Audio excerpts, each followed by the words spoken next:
Além de muita tristeza quando ocorre um óbito na família ou envolvendo alguém próximo, né? Junto chegam algumas perguntas sobre como agir, afinal de contas o momento é um momento muito delicado e ninguém deseja ter que lidar com essas situações complexas de negociação, né? Pensando nisso, nós reunimos alguns dos principais questionamentos em relação a esse assunto, onde o advogado Jean Paiva vai esclarecer esses temas e situações que precisamos resolver durante esse período de luto. Bem-vindo à nossa casa, Jean. Olá, tudo bom bem? dia, Iago. Bom dia a todos que estão nos assistindo. Primeiramente, eu quero agradecer o convite para participar aqui do programa Tudo de Bom. É a primeira vez aqui, né? É a primeira vez. Ô Jean, a gente nunca falou sobre esse assunto no programa. Tem muita gente que tem... eu digo que talvez seja o number one de dúvidas, porque além de ter as dúvidas, é um momento onde você só consegue pensar na perda, Exato. né? Daquela pessoa que se foi, uma pessoa, um amigo, principalmente quem é da nossa família, né? Um parente, um tio, um pai, um padastro. Então a gente vai esclarecer essas dúvidas, né? Sim. A gente tem aqui no nosso telão alguns tópicos que o pessoal de casa vai poder acompanhar, que vai até ajudar aí você a entender melhor. A gente começa com as documentações para o sepultamento. Exato. Nesse momento a gente fica com várias dúvidas, né? Porque quando a gente perde um parente próximo, além de termos que lidar com as situações emocionais, também temos que lidar com as situações burocráticas, né? Que envolvem a requisição de alguns documentos que são fundamentais. Além de você ter que decidir quanto ao velório e ao sepultamento, né? O primeiro documento que é fundamental é o atestado do médico. O atestado do óbito que o médico vai emitir, lá ele vai constar a causa da morte, o horário e o local do falecimento daquela pessoa. É obrigatório ter essas obrigatório. informações. A partir deste documento é que a família pode dar entrada na guia de sepultamento, que é um documento fundamental para que possa realizar o sepultamento daquela pessoa. Essa guia de sepultamento você pode dar entrada diretamente no cartório de registro civil. Basta levar o atestado de óbito, o RG e o CPF do falecido. É obrigatório também fazer essa guia de sepultamento. É obrigatório, sim. Então você tem que pegar o atestado de óbito com o profissional da saúde, o médico, e depois ir até um cartório solicitar. É pago? Sim, é pago. É caro? Não costuma ser caro. Não costuma ser caro, é um valor bem mais em conta. Entendi.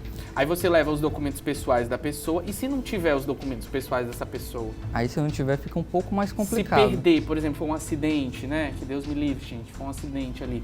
Perder os documentos. Ou então a pessoa, sei lá, acabou deixando em um lugar onde ninguém encontrou.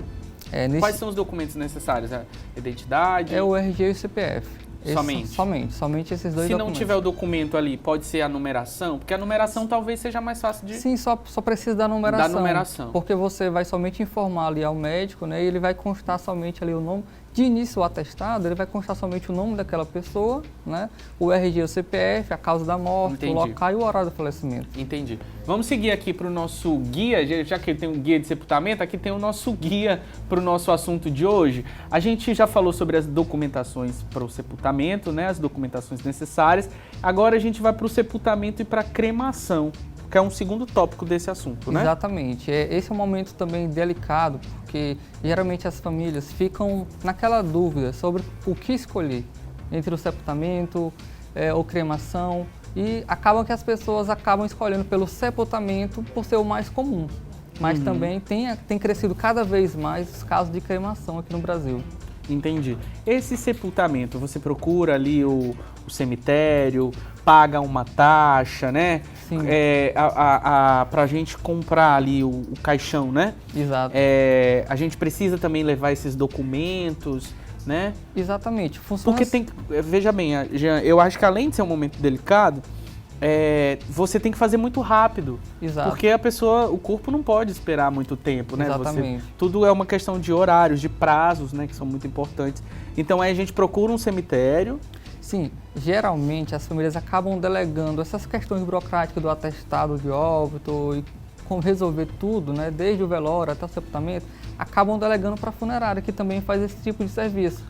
Justamente porque as famílias já estão ali sem saber como fazer, estão num momento bem delicado. Algumas funerárias já oferecem esse serviço aí. Justamente para poder a família ficar um pouco mais preocupada.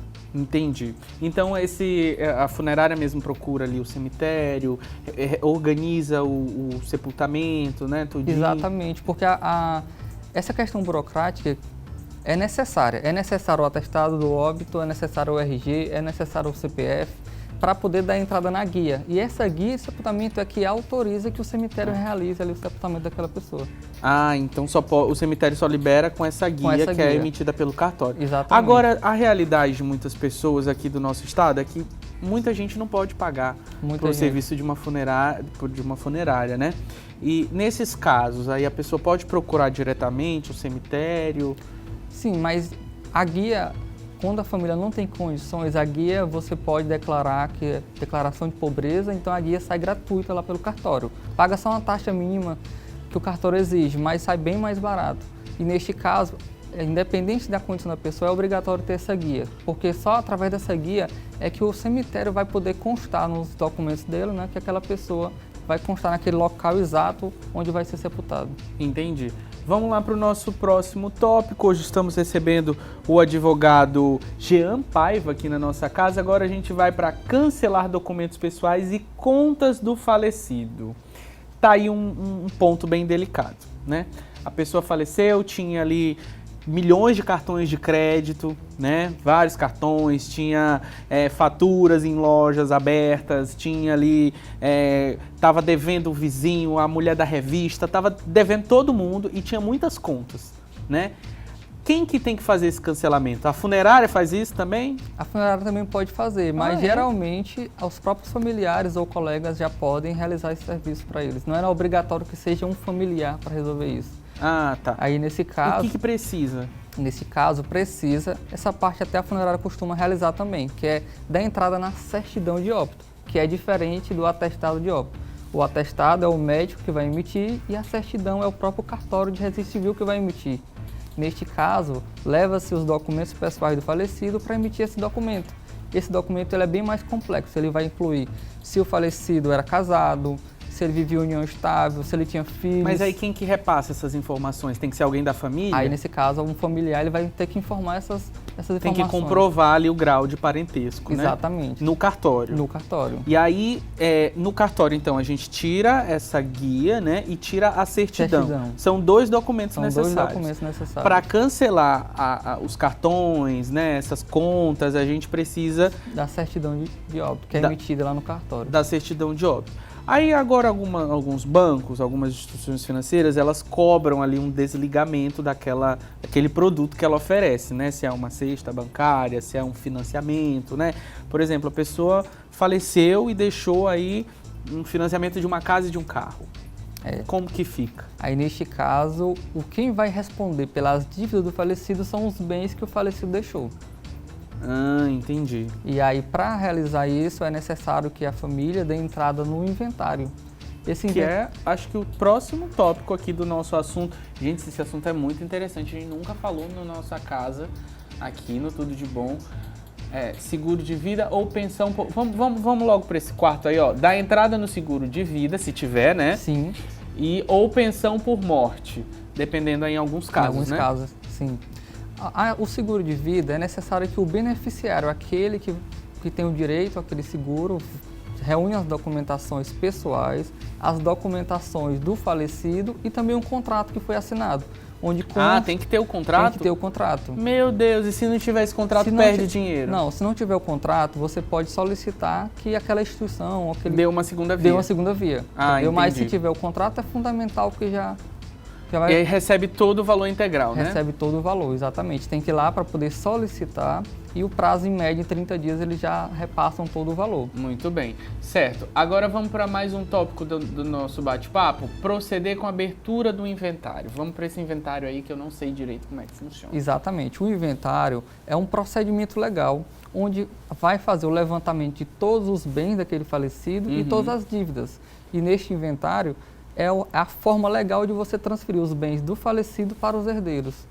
Sem o inventário é impossível fazer essa transferência. Quem é o profissional? É um advogado que faz? Sim, é um advogado. É necessário de um advogado ou de um defensor público para poder proceder com o inventário. Ninguém sem ser um advogado, sem ser um defensor pode fazer. Tipo assim, a tia da família, eu vou fazer esse inventário. Não. Que eu sei fazer, eu aprendi no YouTube. Não faz. É possível, não é possível, é necessário só a um presença. advogado. Exatamente, porque É um advogado com uma especialidade nisso ou pode ser qualquer advogado? é a preferência que seja um especialista, porque o inventário ele acaba sendo muito complexo, porque ele vai envolver bens, vai envolver a questão... É caro? Eu adoro perguntar se é caro, gente, porque, né, é caro. Em alguns casos, advogado? sim, mas depende do valor dos bens. Quanto mais bens a pessoa tiver, mais caro fica? Mais caro fica, Meu exatamente. Deus. Porque vai envolver taxas de cartório, vai envolver... trabalho do profissional. O trabalho do profissional, exato, vai envolver outros impostos como o ITCMD, que é o Imposto de Transmissão, Causas, Mortes e Doação. Né? E esse imposto, ele chega a até 10 ou 20% do valor total dos bens do falecido. Nossa. Em alguns estados. Certo. Aí o profissional, ele faz esse inventário e em seguida, qual é o próximo passo? Olha, primeiramente, é necessário eu explicar que o inventário existe duas formas de ser resolvido. Tem a forma extrajudicial, que os familiares podem resolver com o advogado diretamente no cartório. É uma forma mais rápida, em média demora até 30 dias e é mais barata. Por outro lado, tem um inventário judicial, que só é judicial quando os familiares não estão de acordo quanto à divisão dos bens daquele falecido, ou então se um dos herdeiros for menor de idade. Aí, neste caso, é obrigatório que seja judicial. Mas se tiver todos de acordo e todos forem maiores de idade, esse inventário ele pode ser feito diretamente no cartório. Quando é judicial, fica mais demorado ainda? Demora em média de 1 a 3 anos ou mais. Nossa Senhora. Porque tem uma série de fatores que você precisa comprovar ali no judiciário, além de ter aquelas brigas entre os próprios familiares. Entendi. Certo, então com essa sua fala, você já respondeu sobre o nosso tópico 6, que fala sobre a obrigatoriedade do inventário. E agora sim a gente vai para os prazos, porque aí, desde do processo da emissão, né, da certidão de óbito, né, do documento ali do médico, até o inventário, você precisa fazer ali um determinado período, né? Exato. A lei, o Código Civil, ele determina o prazo de 60 dias para a abertura do inventário. Após a morte. Após a morte do falecido. Certo. Entretanto, existe aqui duas informações importantes. Primeiramente, foi aprovado durante a pandemia o regime emergencial, a Lei 14.010 de 2020, onde prevê que esse prazo ele seria prorrogado, ou seja, quem faleceu de 1º de fevereiro até o dia 30 de outubro, o prazo é prorrogado, então só começa a contar a partir do dia 30 de outubro deste ano. Só que aqui no Maranhão, como não foi aprovada uma lei estadual determinando este prazo, aqui no Maranhão não tem prazo. Então aqui você pode dar entrada nesse inventário a qualquer momento. Entendi. Não precisa ser até 60 dias. Até 60 dias, exatamente. Mas em outros estados é obrigatório. Entendi. Ô Jean, muito obrigado pela sua disponibilidade. O Instagram do Jean vai aparecer aqui, né? Obrigado pela sua visita, por trazer um assunto que traz tantas dúvidas, né? Em um momento aí muito delicado na vida das pessoas, né? Exato. Ninguém quer passar por isso, né? Ninguém. E quando a gente passa, a gente precisa, né, já ter uma noção, porque também tem muitas pessoas espertinhas, né? Tem muita gente ali que quer ajudar, mas na hora não quer ajudar, né? E nessa hora você precisa tanto de alguém para ajudar e acaba recorrendo ao primeiro que aparece, né? Então, por isso que é fundamental saber um pouco e ter pessoas que possam lhe ajudar de verdade. Muito bem, muito obrigado, viu? Pelo convite, Foi um prazer conversar com você. Até mais. Olha, vamos para a nossa enquete, vamos para o nosso